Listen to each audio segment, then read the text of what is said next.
Le roman de Renard. Branche 3. Renard et les anguilles. Mes seigneurs, ce fut à l'époque où, le doux temps d'été fini, revient l'hiver. Renard était dans sa maison. Ses provisions étaient épuisées. Mortelle disgrâce. Il n'a rien pour se restaurer. Il est forcé de se mettre en route, tout doucement qu'on ne le voit. Il s'avance dans les joncs entre le bois et la rivière. À la fin, il arrive sur un chemin battu. Il s'assoit sur son derrière et tend le cou dans toutes les directions. Où trouver de quoi manger? La faim lui fait une terrible guerre. Que faire? Il est très inquiet. Alors il s'est couché près d'une haie pour attendre là une occasion. Oh, voici qu'à grande allure des marchands venaient de la mer avec du poisson. Ils avaient des harengs frais en quantité, car la bise avait soufflé pendant toute la semaine, et encore d'autres bons poissons de mer, grands et petits, plein leurs paniers, sans compter les lamproies et les anguilles qu'ils avaient achetées en passant dans les villages. Leurs charrettes étaient bien chargées. Renard, qui trompe le monde entier, était encore éloigné d'eux de la portée d'un arc. En les voyant, il s'enfuit par des chemins détournés, prend les devants pour les duper. Il se couche au milieu du chemin, faisant le mort, après s'être roulé dans l'herbe d'une prairie. Les yeux clos, les dents entr'ouvertes, il retenait son haleine. Avez-vous jamais entendu parler d'une telle trahison? Les marchands approchent, qui ne se doutaient de rien. Le premier qui le vit le regarde et appelle son compagnon. Voilà un goupil ou un chien. L'autre s'écrie, c'est un goupil. Vite, attrape-le. Garde qu'il ne t'échappe, il sera trop rusé s'il ne nous laisse sa peau. Le marchand se hâte et son compagnon le suit. Les voilà près de Renard. Il trouve le goupil ventre en l'air. Il le retourne de tous côtés sans crainte d'être mordu. Ils estiment son dos et sa gorge. L'un déclare qu'il vaut bien 3 sous. Dieu me sauve, dit l'autre, il en vaut bien 4, à bas prix. Nous ne sommes pas trop chargés, jetons-le dans notre charrette. Vois comme sa gorge est blanche et nette. À ces mots, il le lance dans la charrette et se remet en route. Ils se réjouissent ensemble en disant « Nous n'en ferons rien de plus pour le moment, mais ce soir, à la maison, nous lui retrousserons sa robe. » Ils sont plutôt satisfaits de l'histoire. Mais Renard se contente d'en rire, car il y a loin de fer à dire. Il se coucha contre les paniers, en ouvrit un avec les dents, et voilà qu'il a tiré, sachez-le bien, 30 harengs. Le panier fut bientôt presque vide. Il a mangé de bon cœur, sans s'inquiéter de l'assaisonnement. Mais avant de s'en aller, il va encore lancer son hameçon, je n'en doute pas. Ensuite, il a attaqué un autre panier. Il y enfonce son museau et ne manque pas d'en tirer 3 colliers d'anguilles. Renard, le rusé, passe le cou et la tête dedans et s'en couvre toutes les chines. Maintenant, la besogne est terminée. Il faut seulement trouver un moyen de descendre. Il n'y a pas de planche ni de marchepied. Il s'est agenouillé pour étudier la meilleure façon de sauter. Il s'avance un peu et des pattes de devant se lancent au milieu de la route, portant sa proie autour du cou. Et quand il a sauté, il crie au marchand « Dieu vous garde! Cette belle charge d'anguilles est à nous. Vous pouvez garder le reste. À ces mots, les marchands furent merveilleusement ébahis. Le goupil s'écrièrent-ils. Ils bondirent dans la charrette, croyant y attraper encore Renard. Mais celui-ci ne les avait pas attendus. L'un des marchands regarde et dit à l'autre: Nous avons fait mauvaise garde, ce me semble. Il se frotte les mains. Hélas, dit l'un, quel dommage nous a coûté notre trop grande confiance. Nous étions bien bêtes, tous deux, de ne pas nous méfier de Renard. Ah, Renard, vous ne valez pas cher, que les anguilles vous rendent malade. Seigneur, dit Renard, je n'ai pas l'intention de discuter. Vous direz ce qui vous le plaira. Je suis Renard qui se taira. Renard s'en vient tout droit à son château, où sa famille l'attendait en grande détresse. À sa rencontre s'élança sa femme, Hermeline, la jeune, la courtoise et la franche. Ses deux fils, Perce-Haie et Malebranche, coururent aussi au-devant de leur père, qui sont venus à Menuceau, gros, repus, joyeux et fiers, les anguilles autour du cou. Dut-on le tenir pour fou? Il a bien fermé sa porte derrière lui, à cause des anguillés qui la portent. Maintenant Renard est dans sa tour. Ses fils lui font bel accueil. Ils lui ont bien essuyé les jambes. Ils écorchent les anguilles, les coupent en morceaux et les passent dans des broches de coudrier. Le feu est vite allumé, car le bois ne manquait pas. Ils soufflent de tous côtés et mettent les anguilles sur la braise qui était restée des tissons. Pendant qu'il les faisait rôtir, voici que monseigneur Isengrin, qui errait depuis le matin sans rien trouver à prendre, se dirigea épuisé par le jeûne, droit, à travers un essart vers le château de Renard. Il voit fumer la cuisine, où le feu était allumé et où rôtissaient les anguilles. Il sent leur odeur qu'il ne connaissait pas. Il commence à froncer le nez et à se lécher les moustaches. Il irait volontiers offrir ses services, si on voulait lui ouvrir la porte. Il s'approcha d'une fenêtre pour regarder à l'intérieur. Il se met à réfléchir pour savoir comment entrer, ou par prière, ou par amour. Ce n'est peut-être avec honneur, car le caractère de Renard est tel qu'il n'accède pas à une prière. Il s'est accroupi à une souche. De bâiller, il a mal à la gueule. Il court, s'arrête, repart, regarde, mais ne trouve aucun moyen de mettre le pied dans la demeure, ni pour don, ni pour promesse. Mais à la fin, il pense qu'il priera son compère de lui donner peu ou prou de ses provisions. Il appela par un pertuis. « Sire compère, ouvrez-moi la porte, je vous apporte de bonnes nouvelles. » Renard l'entendit. Il le reconnut bien, mais il ne s'en émut guère et fit la sourde oreille. Isengrin s'en émerveille. Qui au dehors, le malheureux, renifle avec envie l'odeur des anguilles. Il s'écrie: « Ouvrez, beau sire !» Renard se met à rire et demande: « Qui êtes-vous ?»« C'est moi. »« Qui vous ?»« C'est votre compère. »« Ah, je croyais que c'était un voleur. »« Non, non, dit Isengrin, ouvrez. » Renard répond: « Patientez jusqu'à ce que les moines aient mangé, qui sont installés au réfectoire. »« Comment ? Fait-il, ce sont des moines ? » ?»« Non, mais des chanoines. Ils sont de l'ordre de Tiron, sans mentir, s'il plaît à Dieu.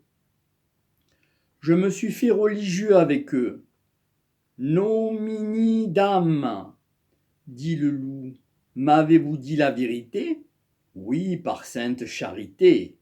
Alors faites-moi héberger. Vous n'auriez pas de quoi manger?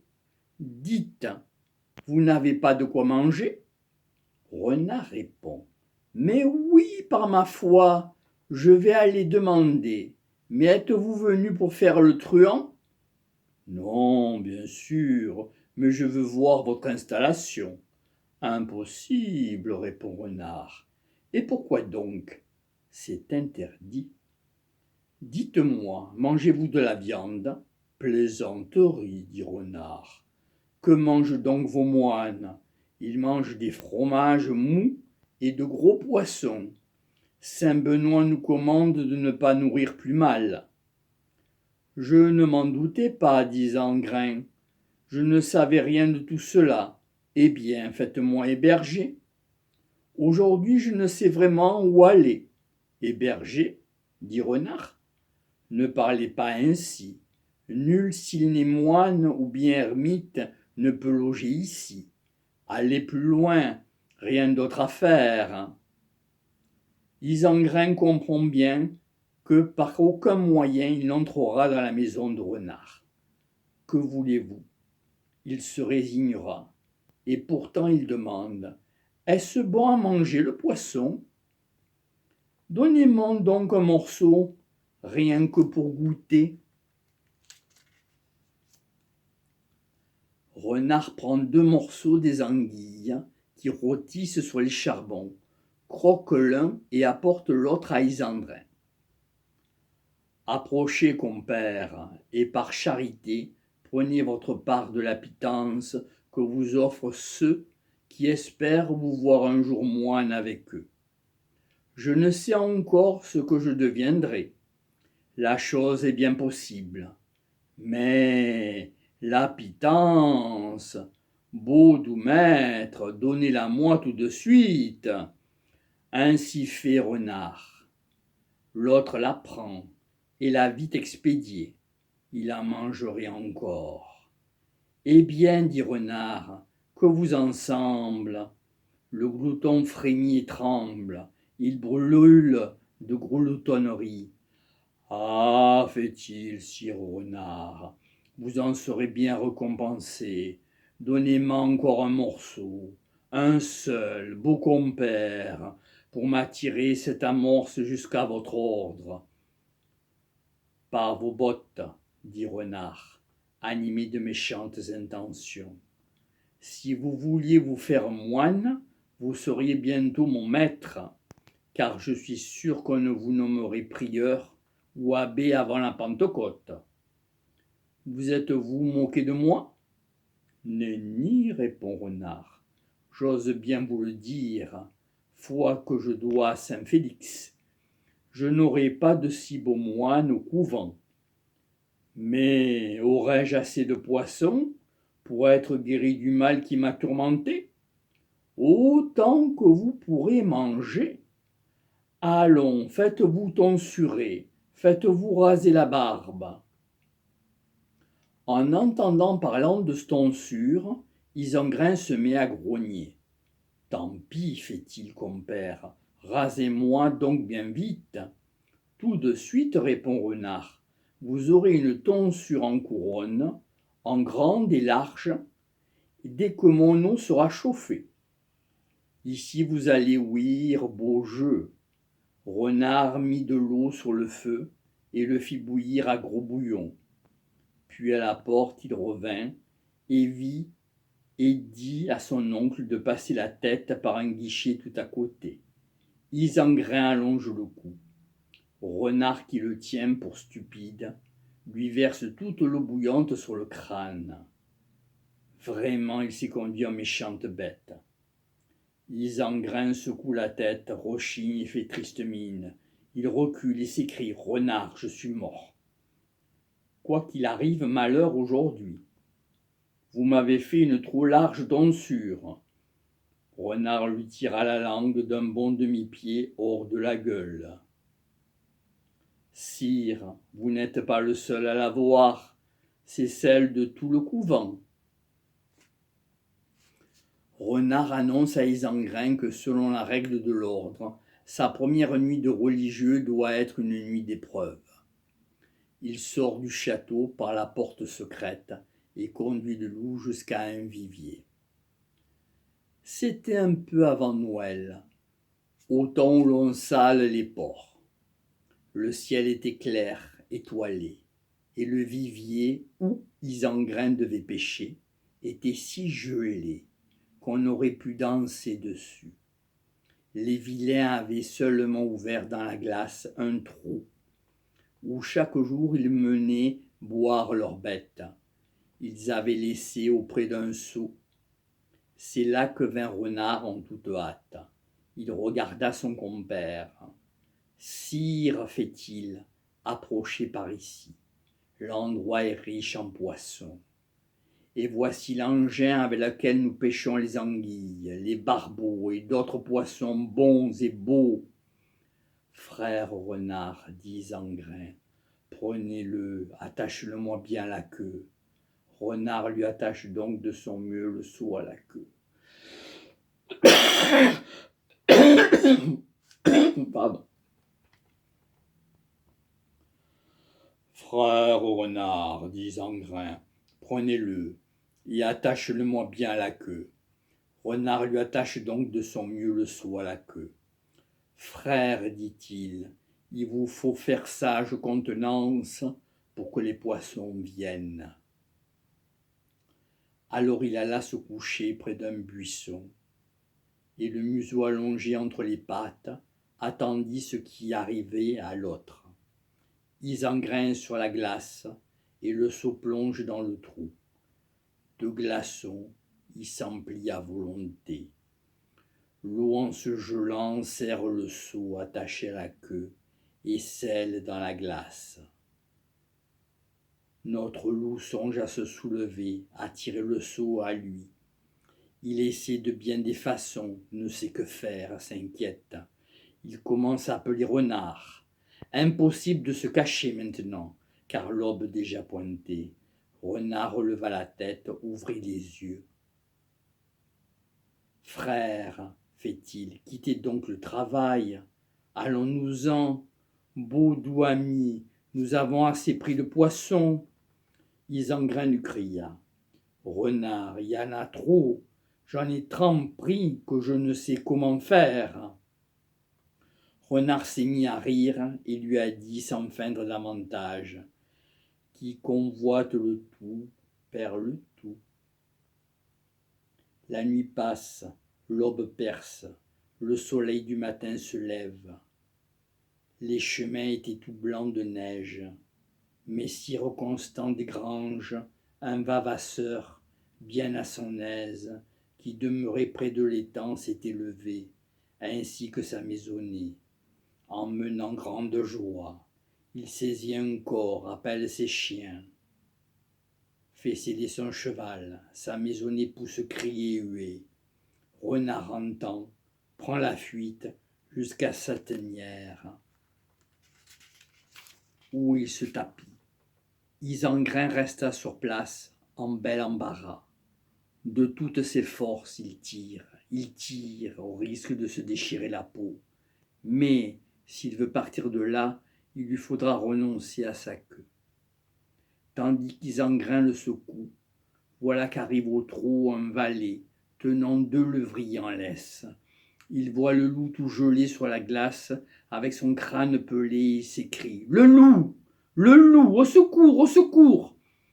Les chasseurs, en l'entendant, sortirent de la maison avec tous leurs chiens. Alors Isengrin est en détresse. Messire Constant venait le dernier sur le cheval au grand galop. Il s'écrie « Laisse, laisse !» Les chiens allaient. Les valets découpent les chiens et les braques s'élancent vers le loup. Isengrin, tout hérissé, se défend bien et les mord de ses crocs. Il n'en peut, mais il défend bien et ses crocs et ses crocs. Il n'en peut, mais il aimerait mieux la paix. Messire Constant a tiré l'épée. Il s'apprête à bien frapper. Il met pied à terre et vient au loup sur la glace. Il attaque par derrière Il veut le frapper, mais il manque son coup. Il frappe de travers, et Messire Constant tombe en arrière, la nuque lui saigne. Il se relève non sans peine. En colère, il retourne à l'attaque. Quelle terrible guerre! Il crut frapper le loup à la tête, mais c'est ailleurs que porte le coup. L'épée glisse vers la queue, et la coupe Rasibus sans faute. Isengrin se sent libre, saute du côté et détale, mordant l'un après l'autre les chiens qui le poursuivent, et s'accroche à sa croupe. Il a laissé sa queue en gage. Le cœur lui crève d'orage et de tristesse. Il n'a plus qu'à fuir. Il finit par grimper sur un tertre. Les chiens le mordent, et lui se défend bien. Une fois monté sur le tertre, les chiens sont recrus de fatigue. Vers le bois, il fuit à grande allure. Il y parvient et jure qu'il se vengera de Renard et que jamais il ne l'aimera.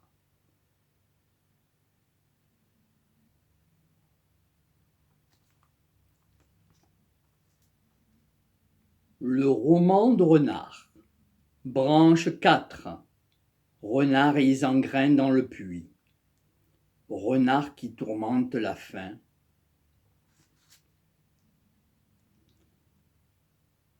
Le roman de Renard. Renard et Isengrin dans le puits. Renard que tourmente la faim aperçoit au sortir d'un bois une abbaye de moines blancs. Dans la grange pleine de gélines et de canards, est entouré d'un fossé profond. Il s'assied devant la porte, fort déconfit, et s'aperçoit que le guichet est entr'ouvert. Il se glisse aussitôt dans la cour. Il craint un instant d'être surpris par les moines, mais la faim est plus forte que la peur. Et il s'approche du poulailler, où il trouve 3 gélines jugées sur une poutre, et les surprend en plein sommeil et les étrangle, en croque 2 et emporte le troisième pour sa famille. Mais le repas lui a donné soif. En sortant, il s'avise à un puits devant la porte. Malheureusement, il ne peut atteindre l'eau. En se penchant, il aperçoit son image et croit voir sa chère Hermeline. Il appelle. L'écho du puits lui répond. À chaque bout d'une corde passant par une poulie est attaché un seau. Par mégarde, Renard met ses pieds, dont devant le seau qui était en haut. Celui-ci descend tandis que l'autre remonte. Et le goupil, fort penaud de sa méprise, se trouve soudain dans l'eau. Tandis qu'il se désespère, survient Isengrin, que la faim a poussé aussi vers la grange des moines. Mais lui n'a rien trouvé à manger, et tout Marie s'assied au bord du puits. En se penchant, il aperçoit Renard, puis voit dans l'eau sa propre image qu'il prend pour dame Hercente, son épouse. Et croyant qu'elle est venue là pour rejoindre Renard, il les interpelle avec violence. Tandis qu'Isengrin se lamentait, Renard se tenait coi, et il laissait bien hurler. Puis il le héla. « Dieu, qui m'appelle ? Qui es-tu ? Parle !» dit Isengrin. « Mais je suis votre bon voisin, et je fus jadis votre compère. Vous m'aimiez mieux que votre frère. On m'appelle à présent Feu Renard, celui qui savait tant de ruses et de tours. J'en suis fort aise, dit Isengrin. Et depuis quand es-tu donc mort, Renard ? Et l'autre lui répondit, depuis avant-hier. Il me faut pas qu'on s'étonne de ma mort. Tous ceux qui sont en vie mourront aussi. Ils devront trépasser le jour où Dieu voudra. Et voici que notre Seigneur attend mon âme. Lui qui m'a arraché à cette vie d'enfer. Je vous prie, mon bon cher compère, de me pardonner le chagrin que je vous ai naguère causé. Isengrin dit, oui, j'y consens, mais tout vous soit donc pardonné, compère, ici, et devant Dieu, mais je m'afflige de votre mort. Et Renard, moi je m'en réjouis. Tu t'en réjouis?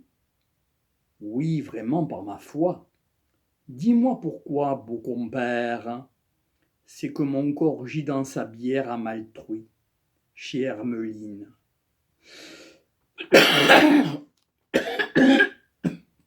Pardon.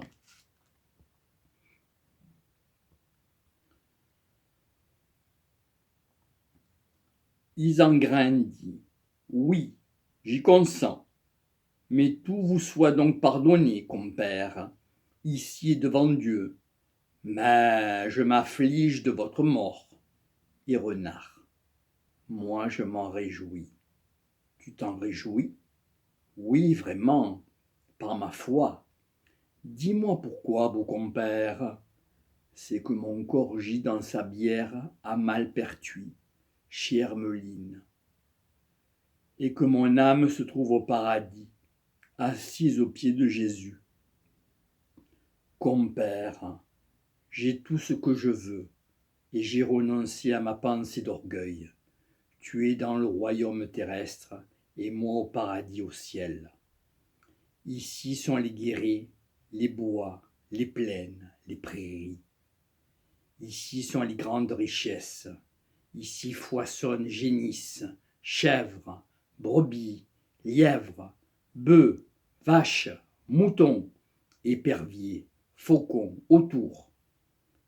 Isengrin jure Saint-Sylvestre qu'il voudrait bien être là. Mais Renard dit, n'y pensez plus, vous ne pouvez pas entrer ici. Le paradis est un séjour céleste qui n'est pas ouvert à tous. Tu as toujours été fourbe, félon, traître et trompeur. Tu n'as pas eu confiance en moi. Jamais je n'ai offensé ta femme. Tu dis que j'ai outragé tes fils. Jamais je n'y ai pensé.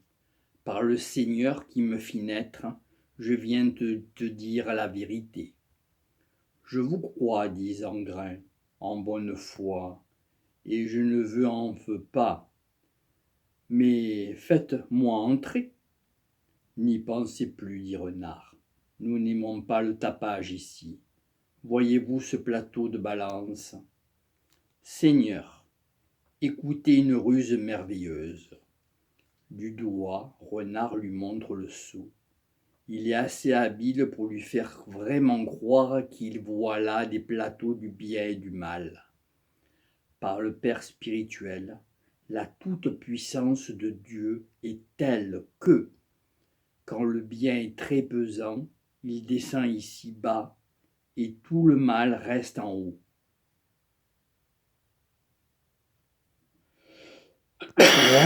Pardon. Mais nul ne pourrait en aucun cas descendre ici sans être confessé. Je te l'affirme. As-tu avoué tes péchés? Oui, fait-il, à un vieux lièvre et à dame hache. La chèvre, fort bien et fort saintement. Compère, mettez plus de hâte à me faire entrer. Renard jette un regard sur lui. Il vous faut à présent prier Dieu et le remercier dévotement de vous donner le vrai pardon et la rémission de vos péchés.